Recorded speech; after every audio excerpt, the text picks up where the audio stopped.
कंकाल जब हटने लगा तो कंकाल जब हटने लगा तो वे दिन आने वाला साजन जी, वे दिन आने वाला, वे दिन आने वाला साजन जी, वे दिन आने वाला। सजन जी, इन सद्गुणों को आजीवन सुदृढ़ता से धारे रखने के लिए क्या करना होगा?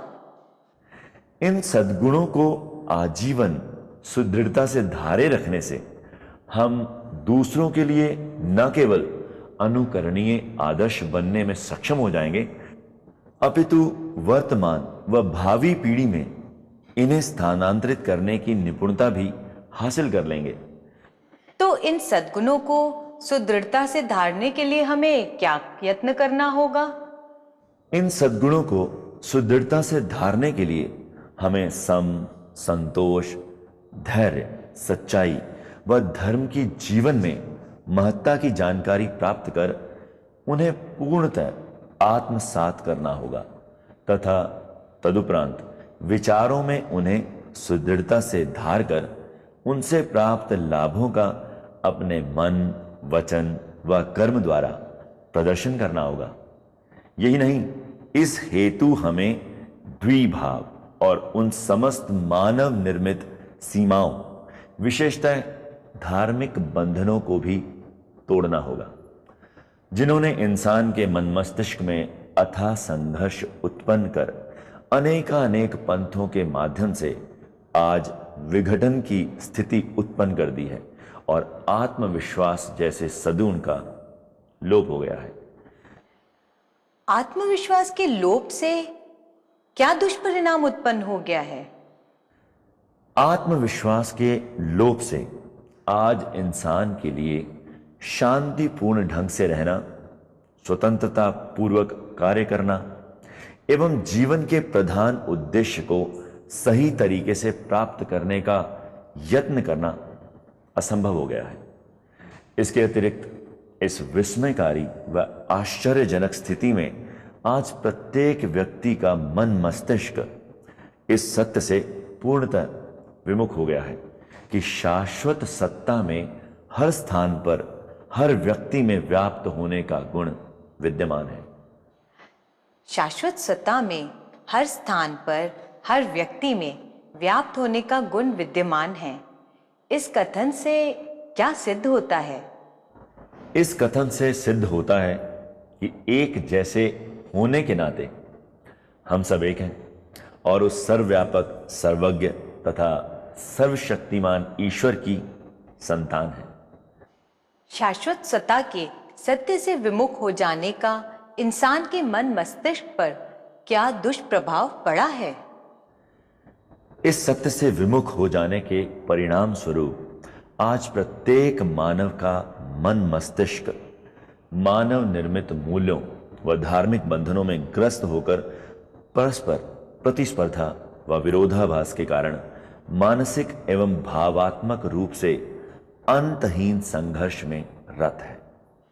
सज्जन जी, वर्तमान दुखद अवस्था से उबरने हेतु आज मानव के पास क्या विकल्प है?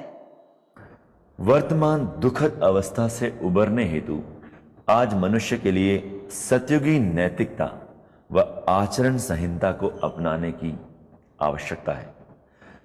अन्य शब्दों में मन, वचन, कर्म से सज्जन भाव के अनुशीलन द्वारा संभाव समदृष्टि के मूल्यों को सुदृढ़ता से आत्मसात करने के अतिरिक्त उसके पास आज कोई अन्य विकल्प नहीं है। सतयुगी नैतिकता व आचार संहिता को अपनाने के लिए क्या प्रयत्न करना होगा? सतयुगी नैतिकता व आचरण संहिता को अपनाने के लिए मन, वचन, कर्म से सज्जन भाव के अनुशीलन द्वारा संभाव समदृष्टि के मूल्यों को सुदृढ़ता से आत्मसात करना होगा। ये भावनाओं व वृत्तियों को सकारात्मक दिशा में प्रवृत्त करके मस्तिष्क को सुदृढ़ आधार प्रदान करने के लिए अति आवश्यक है। सहजता से आध्यात्मिकता को जीवन में उतारना होगा। इसके लिए सज्जन भाव को विचारों के अनिवार्य सिद्धांत के रूप में स्वीकारना होगा। इससे स्वतंत्र व ओजस्वी व्यक्ति बन सकेंगे। अपने अंतर्निहित छिपे सद्गुणों की उपयोगिता का यथा तथ्य विस्तृत ज्ञान प्राप्त कर हकीकत में सज्जन पुरुष यानी नेक व्यक्ति बनना होगा। समभाव एवं समदृष्टि में पूर्ण प्रज्ञ बनने के साथ साथ उसे अपनी दिनचर्या में लागू करने का विवेक और कौशल प्राप्त करना होगा। आप हमें यह बताइए कि सतयुगी नैतिकता और आचार संहिता का सतर्कतापूर्ण मनन करने योग्य बनने के लिए हमें क्या करना होगा? इस हेतु हमें समभाव समदृष्टि की अवधारणा को समझना होगा और संपूर्ण गंभीरता व सतर्कता से किए गए विचार विमर्श द्वारा अपनी चेतना में सज्जन भाव के अनुभव को विकसित करने का यत्न करना होगा। यह सचेतनता क्या है? सचेतनता मस्तिष्क की पूर्ण जागृति का सूचक है और सज्ञान व सद्गुणों का रास्ता दर्शाती है। और अचेतनता क्या है? अचेतनता मानस की वह अगम्य गहनतम यानी अंधकारमय स्थिति है जहां सूक्ष्म शरीर में दबे हुए मनोवेग सदैव क्रियाशील अवस्था में विद्यमान रहते हैं। मस्तिष्क की यह अचेतनता ही अपने आप में वह विकार युक्त अवस्था है जो समस्त व्याधियों व पीड़ा की जड़ है तथा जिसके द्वारा एक व्यक्ति के संपूर्ण सुख, आनंद व खुशी का विनाश हो जाता है। एक व्यक्ति को सच्चाई और धर्म के मार्ग पर धैर्यपूर्वक अग्रसर होने के लिए कैसा बने रहना चाहिए? चेतन यानी निरंतर जागरूक और सतर्क, या अचेतन? एक व्यक्ति को सच्चाई और धर्म के मार्ग पर धैर्यपूर्वक अग्रसर होने के लिए निरंतर जागरूक और सतर्क बने रहना चाहिए। धैर्य क्या है? धैर्य कठिन परिश्रम की घड़ियों में भी प्रत्येक पीड़ा, विलंब, उत्पीड़न व संताप इत्यादि जैसी सामयिक परिस्थितियों को शांतिपूर्वक सहन करने की विशेषता है। समभाव एवं समदृष्टि के अनुशीलन में सुदृढ़ हो जाने से मनुष्य को क्या लाभ प्राप्त होता है? उसका मन मस्तिष्क बुद्धिमता से शांतिपूर्वक कार्य कर पाता है। उसकी मनोदशा उपशम होकर आत्मनियंत्रित बनी रहती है। उसका मानसिक स्थायित्व एवं संतुलन बना रहता है। वह अपनी ज्ञानेंद्रियों, बौद्धिक क्षमताओं व क्रियाकलापों द्वारा नेक व भलाई के कार्य करने योग्य बन जाता है। उसके लिए समभाव एवं समदृष्टि की अवधारणा को समझकर अपने वास्तविक जीवन में उतारना कोई कठिन कार्य नहीं रह जाता। वह समभाव एवं समदृष्टि का गहनता से ज्ञान प्राप्त कर न केवल स्वयं अपने मिजाज को शांतमय एवं संगठित अवस्था में रख सुखद जीवन जीने के योग्य बन जाता है, अपितु दूसरों के लिए एक अनुकरणीय आदर्श रखने में भी कामयाब हो जाता है। सज्जन जी, क्या आप बताएंगे मस्तिष्क क्या है? मस्तिष्क किसी भी व्यक्ति के विचारों और भावनाओं की अवस्था है। और मस्तिष्क में कौन कौन सी क्षमता है? इसमें विचारने, जानने, अनुभव करने और इच्छा करने की क्षमता होती है। सज्जन जी, यह भी बताइए कि मस्तिष्क को हर प्रकार के गुनाह और पाप से विमुक्त रखना अनिवार्य क्यों है? मस्तिष्क की क्रिया विधि अर्थात विचारने, जानने, अनुभव करने और इच्छा करने की क्षमता को निर्विकार रखने के लिए तथा अपने विचारों व भावनाओं को पवित्रतम अवस्था में बनाए रखने के लिए इसे हर प्रकार के गुनाह और पाप से विमुक्त रखना अनिवार्य है। अन्य शब्दों में सत्य दिव्य ज्ञान प्राप्ति के साथ साथ संसारी ज्ञान प्राप्ति के लिए मन, मस्तिष्क और हृदय की विशुद्धता बनाए रखना अति आवश्यक है। मन, मस्तिष्क और हृदय की विशुद्धता बनाए रखने से क्या लाभ होगा? हम मानवीय सद्गुणों को सुदृढ़ता पूर्वक धारण कर सकेंगे। हमारे व्यक्तित्व का संपूर्ण विकास हो सकेगा। हम अपने विचारों व भावनाओं को पारदर्शी यानी सुस्पष्ट बनाए रख सकेंगे। स्वाभाविक रूप से अपने असलियत स्वरूप को जान सकेंगे। हम आत्मविश्वासी व आत्मनिर्भर बन अपने जीवन के सर्वोत्कृष्ट लक्ष्य को हासिल कर सकेंगे। एक प्रकाशित व्यक्ति की भांति अपने समस्त कर्तव्यों को भी पूर्ण सत्यता, ईमानदारी व वफादारी से निष्पादित कर सकेंगे। इस प्रकार ज्ञानोदय से हमारी रोने और झुकने की नकारात्मक अभिवृत्ति स्वयं समाप्त हो जाएगी। हम जीव, जगत और ब्रह्म की सूक्ष्म जानकारी प्राप्त कर उदार मनस्क हो जाएंगे। सज्जन जी, यह बताइए, सच्चाई और धर्म की राह पर अटलता से चलते हुए अपना स्वाभाविक रूपांतरण सुनिश्चित करने के लिए एक व्यक्ति को किसके प्रति सावधान रहना होगा और क्यों? सच्चाई और धर्म की राह पर अटलता से चलते हुए अपना स्वाभाविक रूपांतरण सुनिश्चित करने के लिए एक व्यक्ति को काम, क्रोध, लोभ, मोह, अहंकार रूपी 5 दुश्मनों के प्रति सावधान रहना होगा, ताकि भूल से भी वह धर्म भ्रष्ट हो भटक ना जाए। सज्जन जी, सभी स्वार्थपूर्ण इच्छाओं का अंकुरण कहां से होता है? काम, क्रोध, लोभ, मोह, अहंकार रूपी पापमय बीजों से। और ये बीज अधिकतर कहां पाए जाते हैं और इसके दुष्परिणाम क्या है? ये बीज अधिकतर इंद्रियों, मन, मस्तिष्क और बुद्धि में पाए जाते हैं। परिणाम स्वरूप ये उन्हें पथ भ्रष्ट कर देते हैं।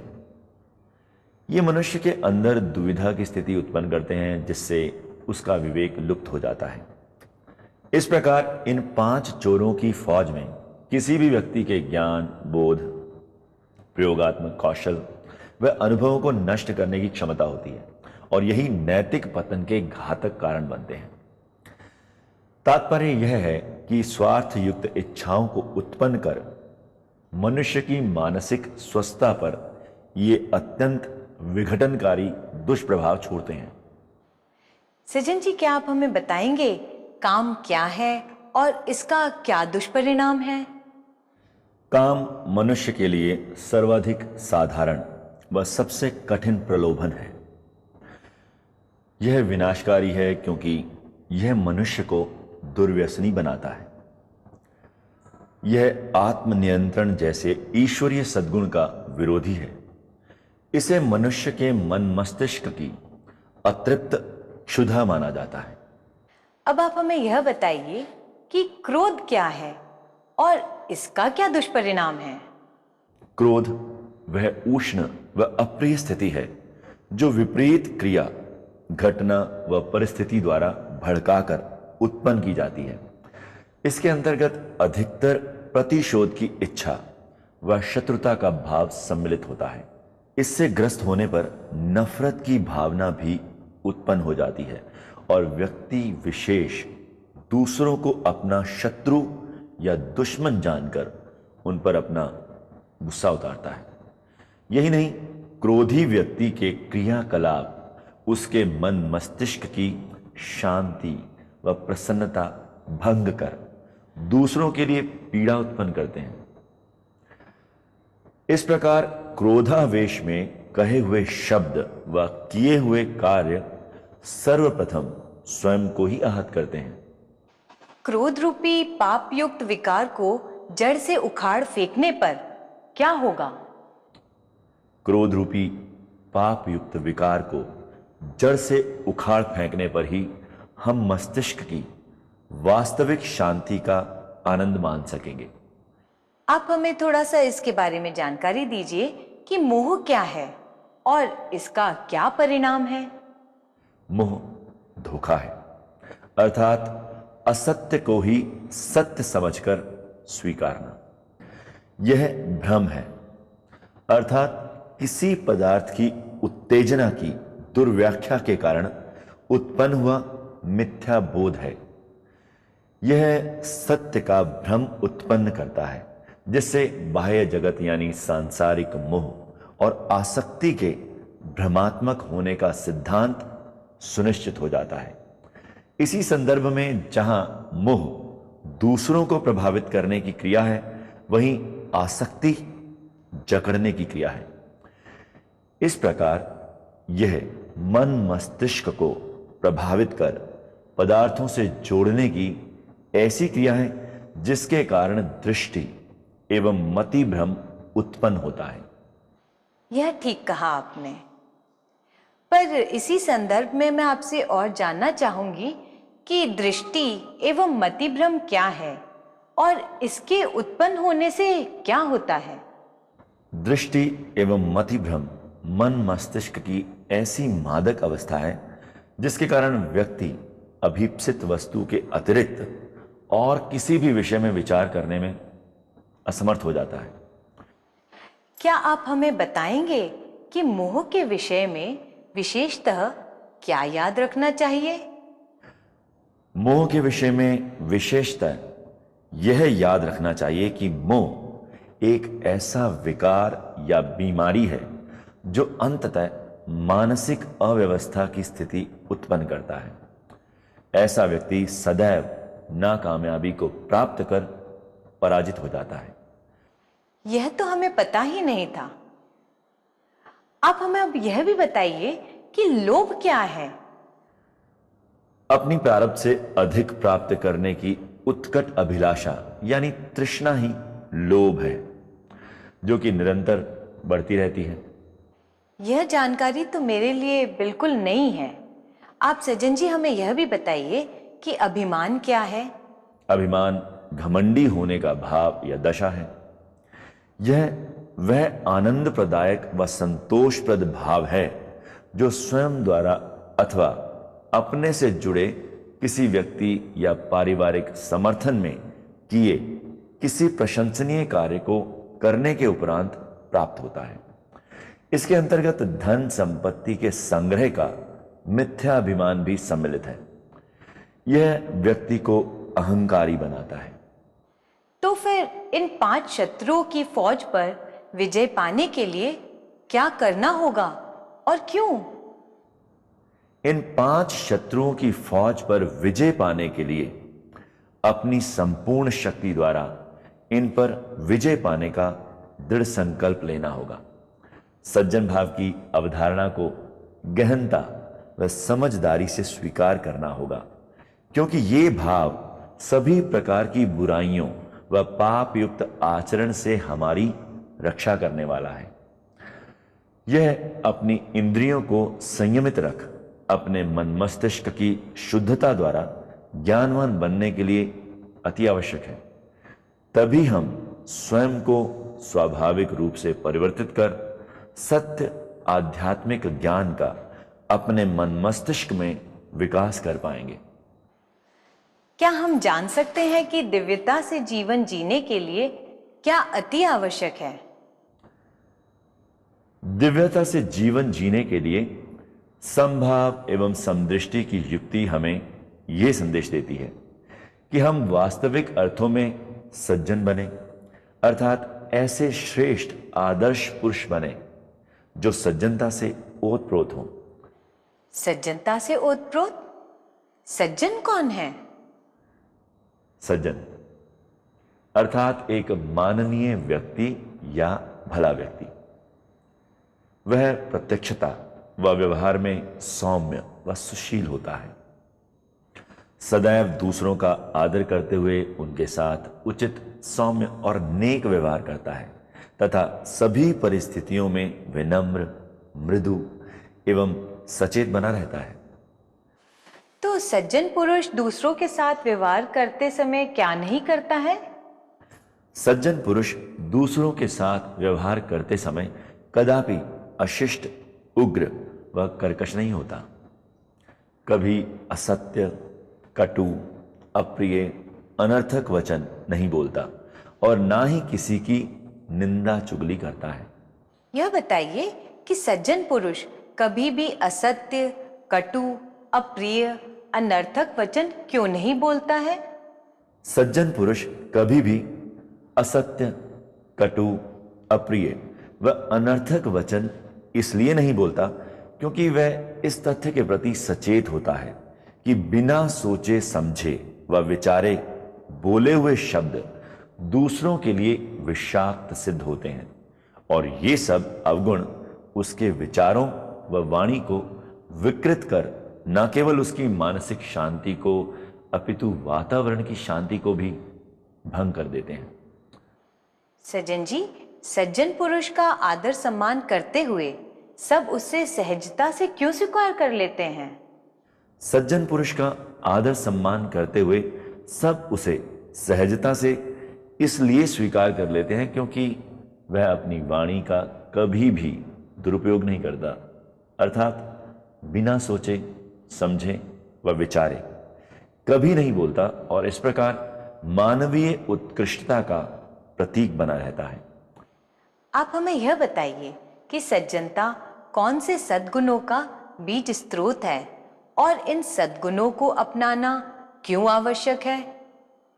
सज्जनता सभी प्रकार के सद्गुणों जैसे सच्चरित्र, सद्व्यवहार, विशुद्धता, शौर्यता, बहादुरी, योग्यता, सामर्थ्यता का बीज स्रोत है और यह किसी व्यक्ति के सज्जन पुरुष यानी भला आदमी बनने के लिए आवश्यक है। भाव शब्द से आपका क्या तात्पर्य है? भाव शब्द किसी अवस्था या स्थिति को जताता है।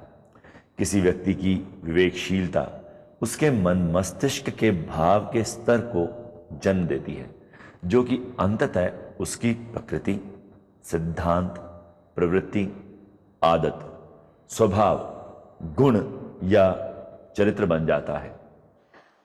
यह तो हमें पता ही नहीं था। सज्जन जी, सतयुग के सज्जनों का परस्पर व्यवहार किस भाव पर आधारित होता है? सतयुग के सज्जनों का परस्पर व्यवहार सज्जन भाव पर आधारित होता है। अच्छा, तो अब आप हमें यह बताइए कि किस भाव का सतयुग में कोई भी स्थान या अस्तित्व नहीं होता? द्वैत भाव का सतयुग में कोई भी स्थान या अस्तित्व नहीं होता।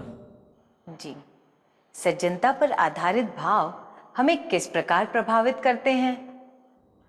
सज्जनता पर आधारित भाव सदैव न केवल हमारे अस्तित्व पर सकारात्मक प्रभाव डालते हैं बल्कि जीवात्मा, मन, मस्तिष्क और शरीर के अतिरिक्त हमारे गुण, चरित्र व जीवन का सिद्धांत बनाने वाली भावना, मनोवृत्ति, चित्तवृत्ति, आत्मविश्वास व आस्था आदि को भी सकारात्मक स्वरूप प्रदान करते हैं।